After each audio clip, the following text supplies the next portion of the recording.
How did you find out about Krishnamurti?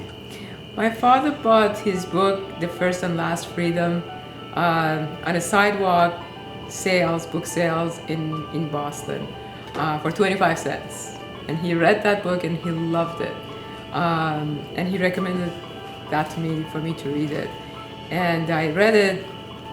I didn't understand anything, but I knew there was something. Although I couldn't understand, I couldn't grasp what he was talking about. But it also had a profound effect on me. I knew there was something there. So I picked it up probably about 20 years later. And when I read it that time, it made all the sense to me. So ever since then, I found a way. I had no idea that Krishnamurti lived in Ojai. I didn't know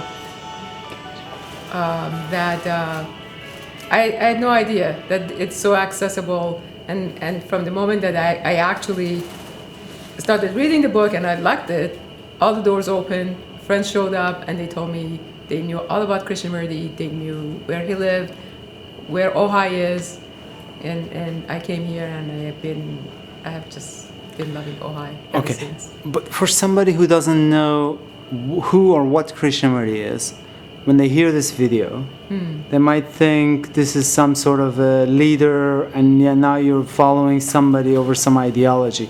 But me who knows what you're talking about, don't think like that. Because I think all of this resonates with you and means something to you because it affects your daily life. Yeah. So your psyche, your experience of life and all these makes you a freer person, right? What I think I loved about it was that, first of all, the first and last freedom, that title started speaking to me. It was like so powerful. And I think what's really unique about Krishnamurti is that he constantly tells you, do not follow me. Right. Do not, I'm not a guru. I'm not telling you what to do.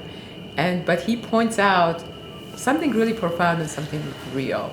And then from there, you see that you arrive, you get it.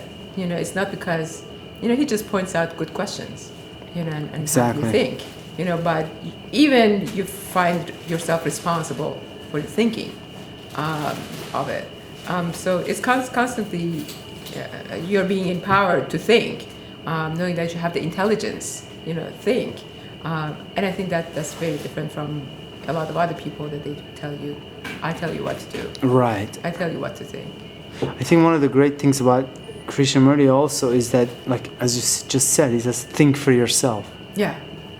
He was huge on that. And he would put that responsibility on you in such a way that you haven't required yourself from yourself to be that responsible. And our education, our upbringing, I mean, I heard this from other sources, like in philosophy studies. Yeah. Because it's important in philosophy that you think for yourself. Yeah. But everything else that I went through in my education and upbringing for decades was group thinking, following, accepting, fit in. Belief. Fit in basically. Yeah. And I think our education system, I think Howard Zinn also points it out, and Krishnamurti points it out beautifully, that it makes us very obedient because of as much as that we have to fit into the system.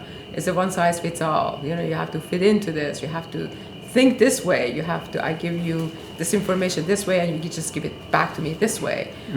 It makes you very obedient and not think for yourself. And he comes along and he says, think for yourself. And I think that's very refreshing. I think it just kind of like passes by you really quickly. Yeah. But when you slow down and you see that what he's actually saying, think for yourself, Which is huge. It's tremendous. Yeah. It cuts through all the nonsense. And I think he was the one who finished it off for me as far as my identity, being so wrapped up in identities, religious identities or nationalistic identities or any of that kind of like finished it off for me. And also in daily life, in terms of identity, about image making, Yeah. I mean, it freed me up a lot. As a teenager, I remember as a 17-year-old, I used to think, or am I adult, am I a child? Or throughout your life, you make images of other people. A lot of people are so bogged down psychologically because of what their image of other people of them is. Right. Or image of other people of themselves, or image of their image of other people, and so on. And Krishnamurti throws out a challenge there, saying, "Is it possible to not make any psychological images?" Yeah. It's tremendous. That's tremendous. That's huge. Yeah. I don't think anybody is that audacious, you know, and that is that bold to and doesn't stop there. He goes through and walks further and examines what are the images. Images are made out of thinking. What is thinking? The whole thing, you know? Yeah. And once you understand that whole process, it just falls off. Yeah. It frees you up. Suddenly you have a lot of freedom. Yeah. Things that less chains. Right. The constraints, you know, it disappears. Yeah. That's huge. And I think that's something that is really unique about Krishnamurti. Yeah, and you know, it's no wonder he has been inspiration to many of the thinkers of the 21st century. They all have said that Krishnamurti had a profound effect on their way of thinking. Should I shift gears? Sure. So Reza, how did you get to first learn about K? Well, I was fortunate enough to have Farzana around and seeing her reading the First and Last Freedom. I do recall vividly, I was reading the books and I didn't want to go after one chapter to another because I was thinking I might lose whatever I got from this chapter, you know. I just refusing to read more and focusing on whatever I read just 10 minutes ago, you know. And I keep thinking like, oh my God, you know, this is so great. And I was scared if I read something else, I forget whatever I got from this chapter. You know? Did you mark it? I marked it, I highlighted, but one thing I got about Krishnamurti, you know, it's not something to memorize it. If you get what you get that moment, that's that, you know. If you try to keep, for myself, if I try to keep memorizing it and keep going back to it, but by marking, I didn't mean memorizing. I was just curious if you marked books. But that doesn't matter. Yeah, sometimes I underline things. I like to actually underline things so I can, when I go back to the book and I thumb through it and some stuff that spoke to me, I can like, oh, there it is. That's where it was. Yeah, I did mark some stuff in there. So you read First and Last Freedom? That was your first book? That was my first book. And it was very difficult for me. And I mean, these are the stuff he was talking about. Give me lots of freedom, which I did not have before, you know. Psychologically, yeah. It gave me lots of freedom. And I do know I have lots of fear about lots of things, you know. Right. And it gives me to the point of freedom that I never had before. And it was like the title, First and Last Freedom. It was right there, you know, for me.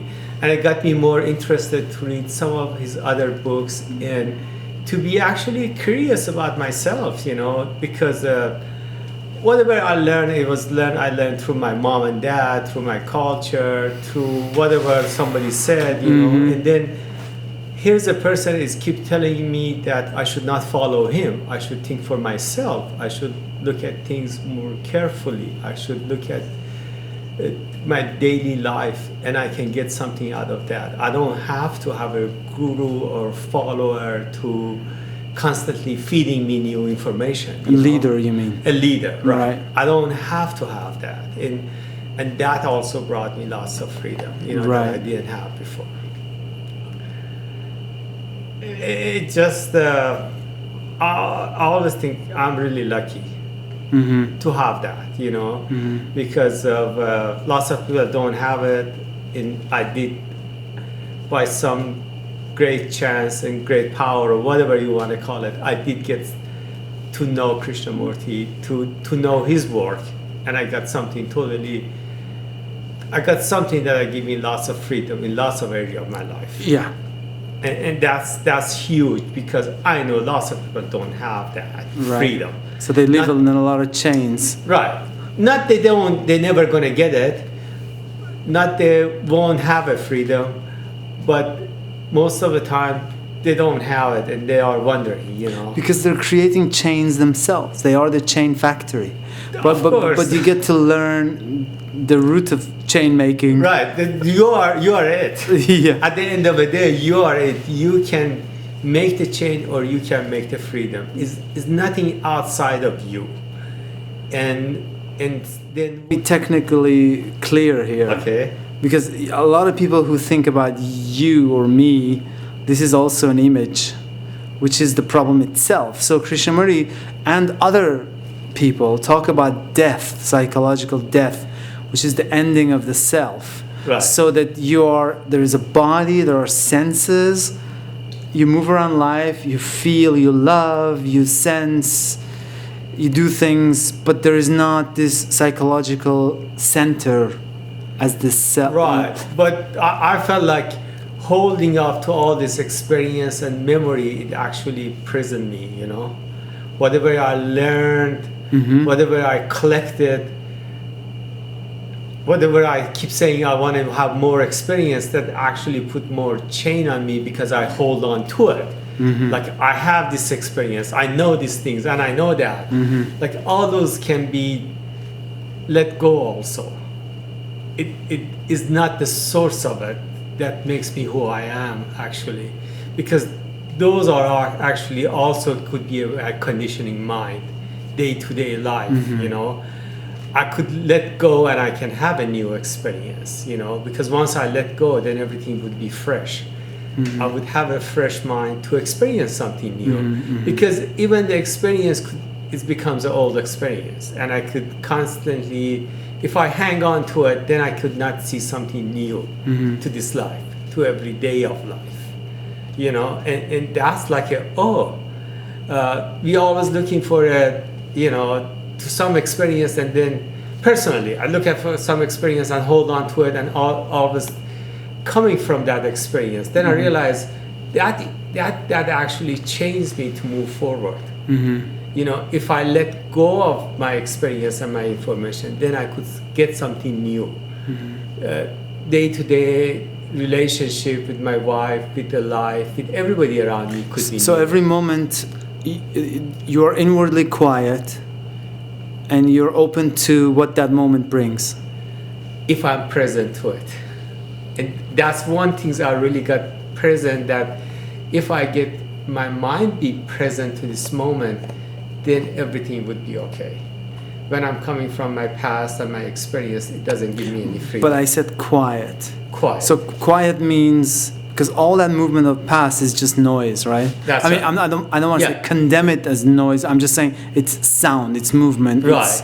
Yeah. There's a chattering in the background. It's movement. It's moving. But when that stops, then you're really quiet and you can be really in the present. Then there is a space to something new shows up. Exactly. Exactly. Yeah.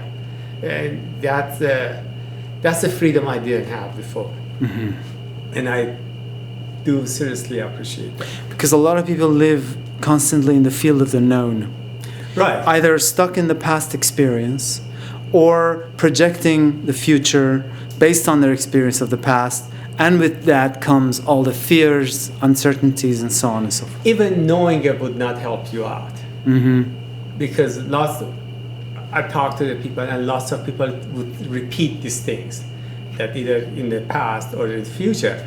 But even knowing would not make a difference unless you be present to it. And then, oh my God, there is this space. This is a precious space we have at this moment.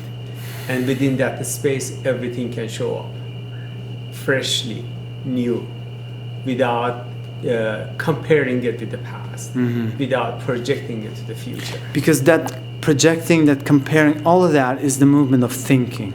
Exactly. But this other movement, which is in the present, is not a material process. Is a completely different movement, which is of a different dimension and quality. Right. But it's very present, it's very real. But I think many people are not tuned into it because they're so absorbed in that other movement, which is thinking time and so on. I always get present to friend's nephew, you know, when he was 2 years old or 3 years old.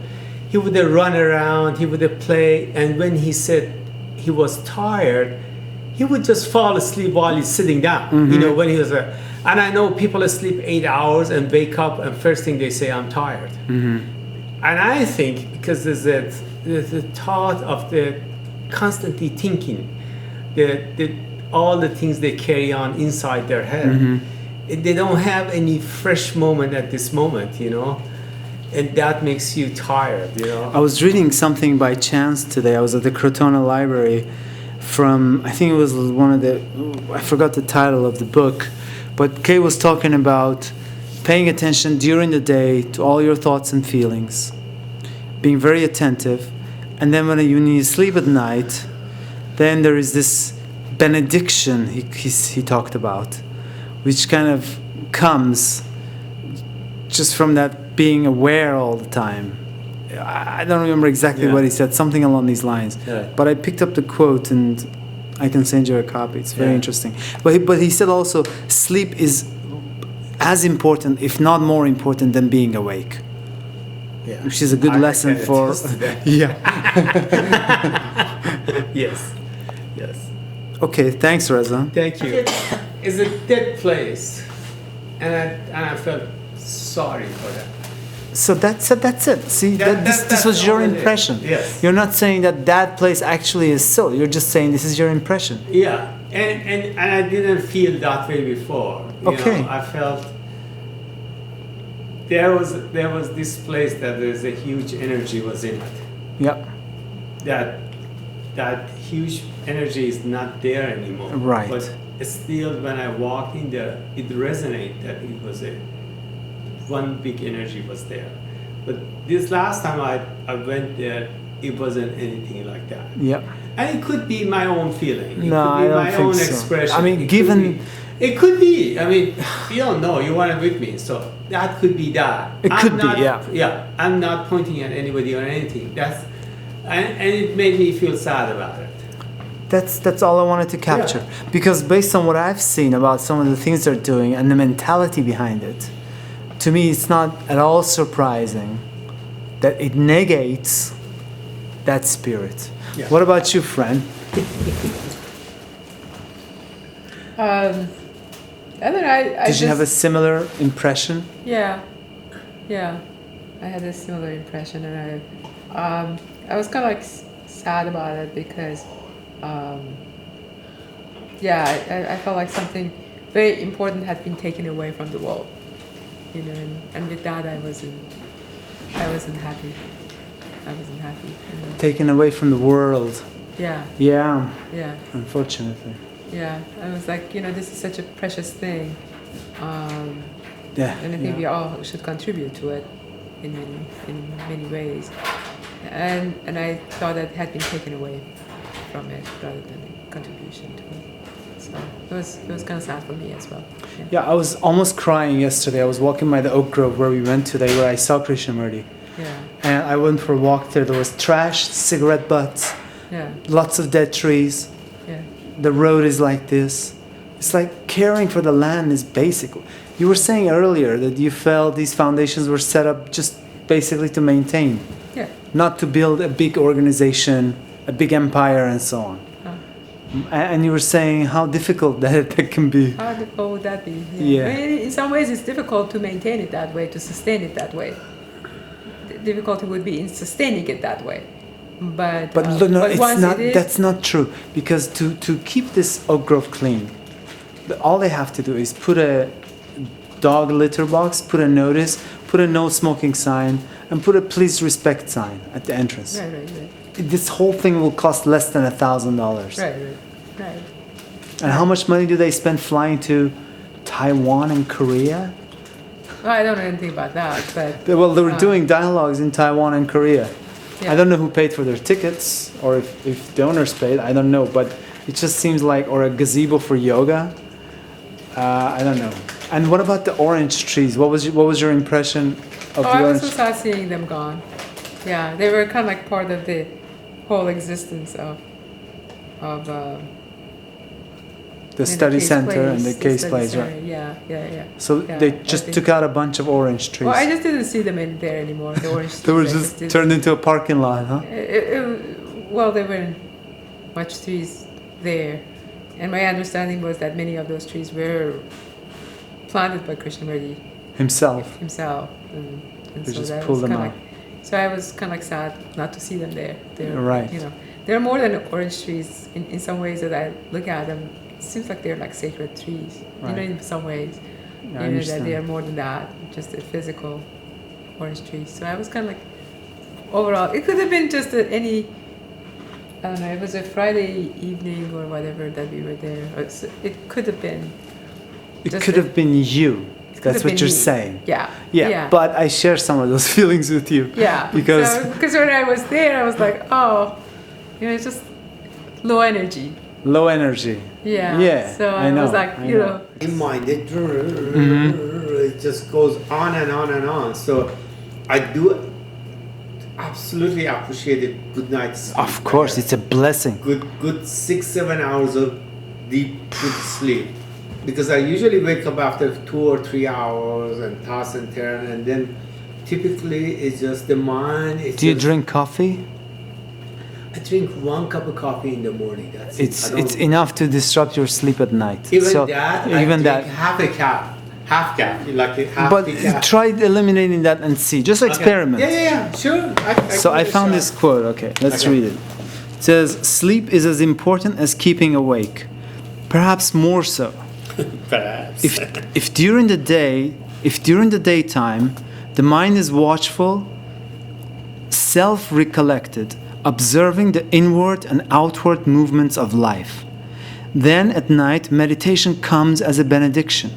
The mind wakes up, and out of the depth of silence there is the enchantment of meditation, which no imagination or flight of fancy can ever bring about. It happens without the mind ever inviting it. It comes into being out of the tranquility of consciousness, not within it, but outside of it, not in the periphery of thought, but beyond the reaches of thought. So there is no memory of it, for remembrance is always of the past. And meditation is not the resurrection of the past. It happens out of the fullness of the heart and not out of intellectual brightness and capacity. It may happen night after night, but each time, if you are so blessed, it is new. Not new in being different from old, but new without the background of the old. New in its diversity and changeless change. So sleep becomes a thing of extraordinary importance, not the sleep of exhaustion, not the sleep brought about through drugs and physical satisfaction, but a sleep that is as light and quick as the body is sensitive. And the body is made sensitive through alertness. Sometimes meditation is as light as a breeze that passes by. At other times, its depth is beyond all measure. But if the mind holds one or the other as a remembrance to be indulged in, then the ecstasy of meditation comes to an end. It is important never to possess or desire possession of it. The quality of possessiveness must never enter into meditation, for meditation has no root nor any substance which the mind can hold. First and last freedom رو میخوندم، اصلا وری بودم که نکنه چپتر دیگر رو بخونم، این چپتر فراموشم بشه. بهتره این چپتر رو 2-3 بار بخونم که یه وقتی از چنگم در نره. This is very important. I should really memorize it and this and that. And then next time I read it, like, oh, I missed lots of things. What happened? مثلا 10 دقیقه پیش خوندم، چطور حالا دارم میخونم من یادم رفته. It just amazed me when I was started reading it. I mean, first time around. And First and Last Freedom is not a really easy book to read. And that was the first book I tried to read about Krishna, you know. And it just blew me away. It just totally blew me away. I think the most enjoyable book I read from Krishnamurti when he talked to the children, because he talked much simpler to them, and I was like, oh, I can really get that. Like think on these things and yeah, stuff. things on these things, and then a few other great things. Or he had a conversation with the children, you know. Yeah. And then those books are like, oh, I really could get more out of these books, maybe, you know, than is the. Well, I don't think he wrote the books. It's more of his most talks. of them. I don't think he sat and wrote the book. But Well, he did actually some. Like the commentaries on living, Yeah, commentary on the I have that book Oh too. my God. 3 volumes. Yeah, 3 volumes. I one at work once in a while. I just when I get the code of a day, I go check the commentary of the Book of Life. Book of Life. Yeah. Book of Life. Book of Life, it's not my favorite, but yeah. Because no, those were just compilations. Book of Life was on way later.